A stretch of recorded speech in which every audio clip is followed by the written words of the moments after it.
career in Pakistan. This is your mentor Miss Noorul Huda. आज की इस video में हम ये डिस्कस करने जा रहे हैं कि HSK क्या होता है, HSK के कितने लेवल्स हैं, HSK की इम्पोर्टेंस क्या है और क्या आप HSK के बगैर चाइना से डिग्री ले सकते हैं। इन तमाम सवालों के जवाब डिस्कस करेंगे। और एक और चीज़ जो हम डिस्कस करेंगे वो ये है कि बैचलर के स्टूडेंट को HSK का कौन सा लेवल रिक्वायर्ड होता है, और अगर वो चाइनीज़ गवर्नमेंट स्कॉलरशिप पर जाकर चाइनीज़ लैंग्वेज की स्टडी करते हैं तो उस सिचुएशन में उनको HSK का कौन सा लेवल पास करना होगा। ठीक, तो हमारी जो आज की वीडियो है ये हर उस स्टूडेंट के लिए इम्पॉर्टेंट है जो कि फुली फंडेड स्कॉलरशिप पर चाइना से स्टडी करना चाह रहा है। तो इस वीडियो का कोई भी पार्ट स्किप मत कीजिएगा और इंशाल्लाह इस वीडियो के एंड तक आप लोगों के सारे डाउट्स क्लियर हो जाएंगे। तो सबसे पहले हम देख लेते हैं कि HSK है क्या। What is HSK? Chinese Proficiency Test like IELTS and TOEFL। जैसे कि आप लोगों को पता है, अगर स्टूडेंट्स USA, यूरोप या कहीं पर भी स्कॉलरशिप्स के लिए अप्लाई करते हैं तो उनको एक इंग्लिश प्रोफिशिएंसी टेस्ट देना होता है जो कि इंटरनेशनली एक्सेप्टेड हो, और वो हमारे पास जो है IELTS होते हैं, TOEFL होते हैं, इस तरह के जितने भी लैंग्वेज के जो टेस्ट हैं तो इन्हीं की तरह जो है HSK चाइनीज लैंग्वेज का टेस्ट होता है। IELTS और TOEFL हमारे पास कौन से इंग्लिश लैंग्वेज की टेस्ट हैं, जबकि HSK हमारे पास चाइनीज प्रोफिशिएंसी टेस्ट है। ठीक, और ये चाइनीज लैंग्वेज का टेस्ट होता है जो कि इंटरनेशनली एक्सेप्टेड होता है। ठीक, अब हम बात करते हैं HSK के लेवल्स की। ठीक, There are 6 levels of HSK: HSK 1, HSK 2, HSK 3, HSK 4, HSK 5 and HSK 6। तो हमारे पास HSK के जो है टोटल 6 लेवल्स होते हैं। अब जो हमारे पास पहला लेवल है उसे HSK 1 कहा जाता है और ये बिगिनर्स लेवल होता है। इसमें स्टूडेंट को 150 चाइनीज वर्ड्स का टेस्ट पास करना पड़ता है।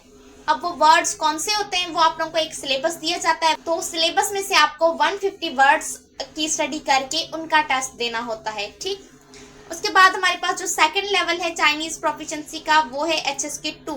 इसे एलिमेंट्री लेवल कहते हैं और इसमें आपको 300 वर्ड्स का टेस्ट पास करना होता है, और ये 300 वर्ड्स भी आप लोगों को जो HSK का सिलेबस दिया जाता है वहां से स्टडी करने होते हैं। ठीक, नेक्स्ट है हमारे पास HSK 3।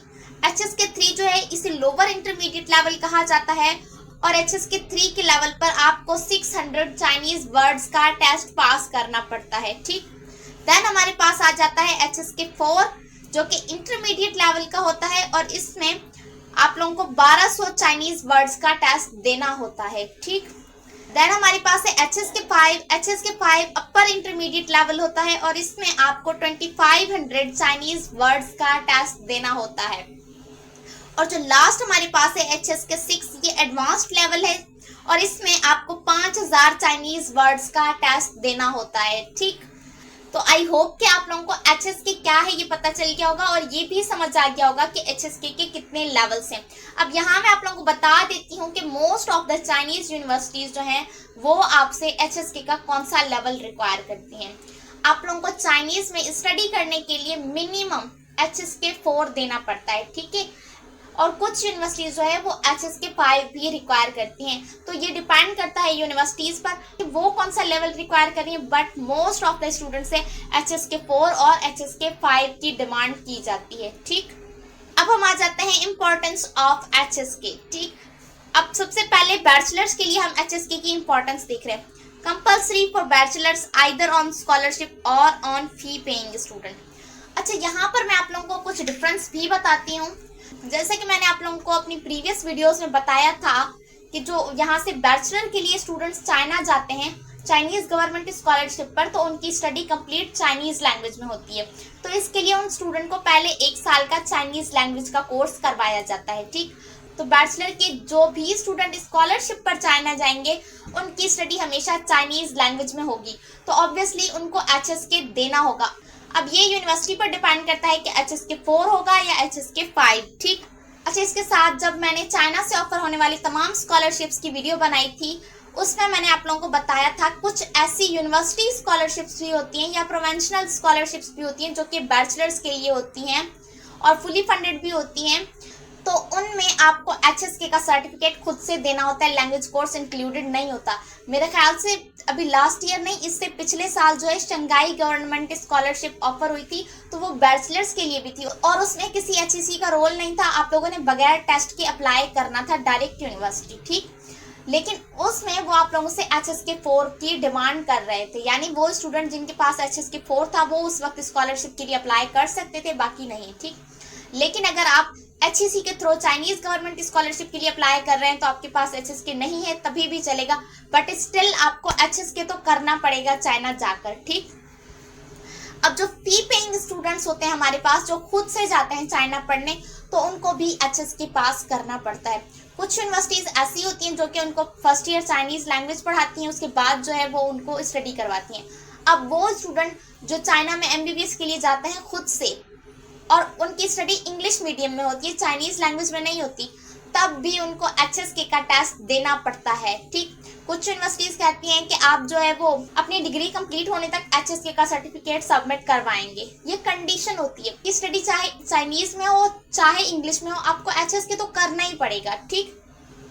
बाकी चाइनीज में है तो ऑब्वियसली आप पहले चाइनीज लैंग्वेज का कोर्स कंप्लीट करेंगे फिर स्टडीज की तरफ जाएंगे, ठीक। नेक्स्ट है हमारे पास most of the universities require HSK 4 एंड HSK 5, ठीक। ये मैं आप लोगों को पहले ही बता चुकी हूँ कि चाइना की ज्यादातर यूनिवर्सिटीज HSK 4 और HSK 5 की डिमांड करती हैं, ठीक। देन हमारे पास है bachelors on scholarship your studies in Chinese. अच्छा, वो स्टूडेंट्स जो स्कॉलरशिप पर चाइना से बैचलर करना चाह रहे हैं तो वो अपने जहन में ये एक बात बिठा लें कि उनकी स्टडीज चाइनीज लैंग्वेज में होंगी, इंग्लिश लैंग्वेज में उनको स्कॉलरशिप पर एडमिशन नहीं मिलेगा, ठीक। अब हम बात करते हैं मास्टर्स एंड PhD के लिए, ठीक। Not compulsory for studies either on scholarship और fee paying student in English medium.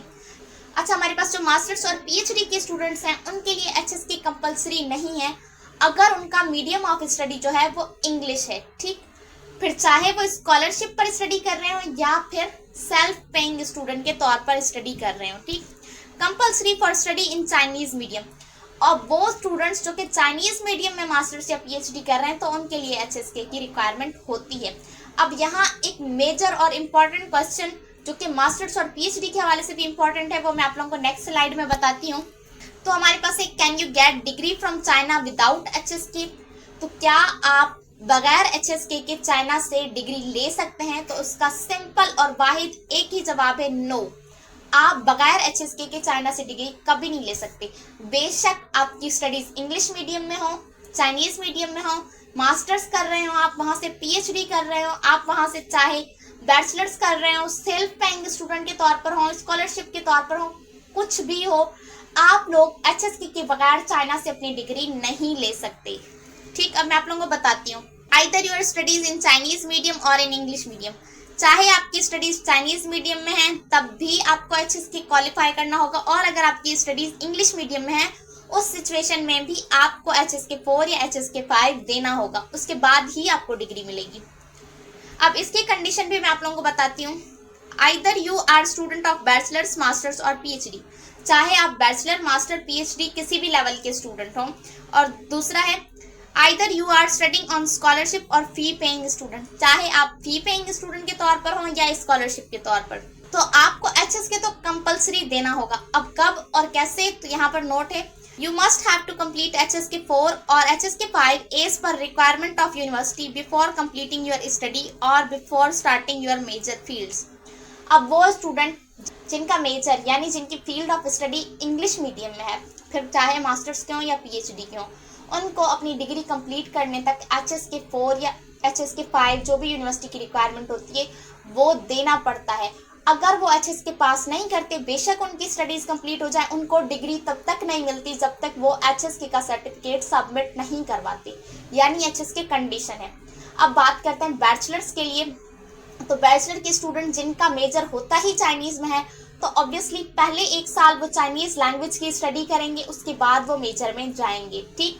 और वो स्टूडेंट जो China as a self paying student गए हैं बैचलर के लिए, यानी खुद से फी पे करके पढ़ने गए हैं और इंग्लिश मीडियम में पढ़ रहे हैं, तब भी उनको अपनी स्टडीज कंप्लीट करने तक HSK 4 या HSK 5 जो भी यूनिवर्सिटी की रिक्वायरमेंट होगी उसका स्कोर सबमिट करवाना होगा।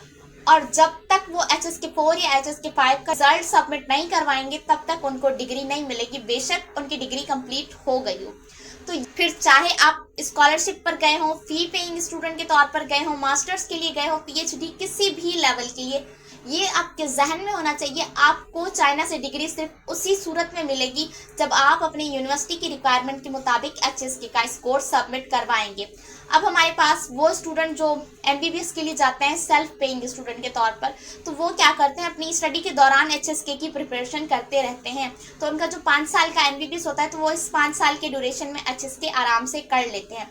और वो स्टूडेंट्स जो मास्टर्स या PhD के लिए जाते हैं तो वो स्टूडेंट्स भी क्या करते हैं कि अपनी स्टडीज़ के साथ साथ HSK की प्रिपरेशन करते रहते हैं, और जब उनकी प्रिपरेशन मुकम्मल हो जाती है तब वो HSK का टेस्ट देते हैं। ठीक, तकरीबन स्टूडेंट्स जो है वो अपनी डिग्री कंप्लीट करने से पहले HSK4 या HSK5 कर लेते हैं यूनिवर्सिटी की रिक्वायरमेंट के हिसाब से, क्योंकि जब तक वो HSK नहीं करेंगे डिग्री नहीं मिलेगी। और वो स्टूडेंट्स जो कि पढ़ने ही चाइनीज़ लैंग्वेज में जा रहे हैं तो उनको पहले चाइनीज़ लैंग्वेज का सर्टिफिकेट सबमिट करवाना होगा। तो ये थी हमारी आज की वीडियो जो कि HSK के हवाले से थी, जिसमें मैंने आप लोगों को HSK के बारे में कंप्लीट गाइड किया कि HSK के कौन कौन से लेवल्स होते हैं और HSK की क्या इंपॉर्टेंस है।